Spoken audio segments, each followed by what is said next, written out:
Well, school is almost back in session, and keeping children safe during the school day also means keeping tabs on the threat of bullying. Indiana state statute requires school corporations to report bullying instances to the Indiana Department of Education by July 1st each year.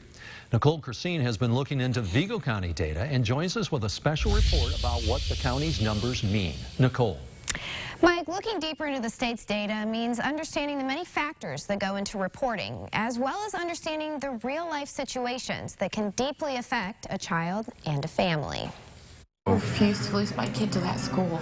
It was fall of 2018 when Natalie and Joshua Isham-Dean say they were first told about their son Liam being bullied at Sarah Scott Middle School. One of the members of the school called Natalie and said, "Hey, there's been an incident at school. Liam's got an abrasion on his hand. A kid attacked him in the hallway." So we get a hold of Liam and we get up there, and it wasn't the whole truth. Liam actually had bruising on his legs. Liam had said that 3 kids had attacked him. They had followed him from one classroom into the hallway, had cornered him, not allowed him to leave.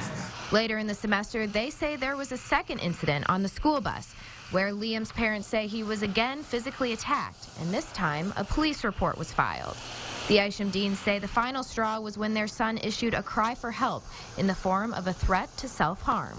We got called to the school. Liam had an argument with some of his friends, and he had gone up to a teacher and made the comment, "I'm tired of all this stuff. I'm going to take my life." So we as a family decided we were not going to have him there anymore. While Vigo County Schools could not comment on this particular case, it sparked a deeper look into the issue of bullying in Indiana. Bullying is required to be reported to the Department of Education per Indiana state statute, reporting that the DOE says has several purposes. It gives parents an opportunity to look at a school, to understand some of the challenges that schools obviously face as well in working with a vast student population. According to the 2017-2018 report from Vigo County Schools, there were 11 instances of physical bullying, 6 instances of verbal bullying, 0 instances of social or relational bullying, 26 instances of written or electronic bullying, and 4 instances where more than one kind of bullying occurred. Dr. Robert Hayworth, who became superintendent after that school year, spoke about how data like this should be interpreted. If you were in a district where you didn't have too many cases of bullying being reported, then you may need to come back and assess what your definition is. That definition is what Dr. Hayworth says can sometimes be blurry for educators. Many times what we see as a classroom disturbance, a fight that maybe breaks out, we have to ask ourselves, is that bullying or is that a fight? Adam Baker says bullying is defined in Indiana statute as a repeated act. If Johnny and Bobby get in a fight and, the school's able to handle that situation, it never occurs again, that isn't bullying. Baker went on to say that transparency and accurate reporting is important to the DOE.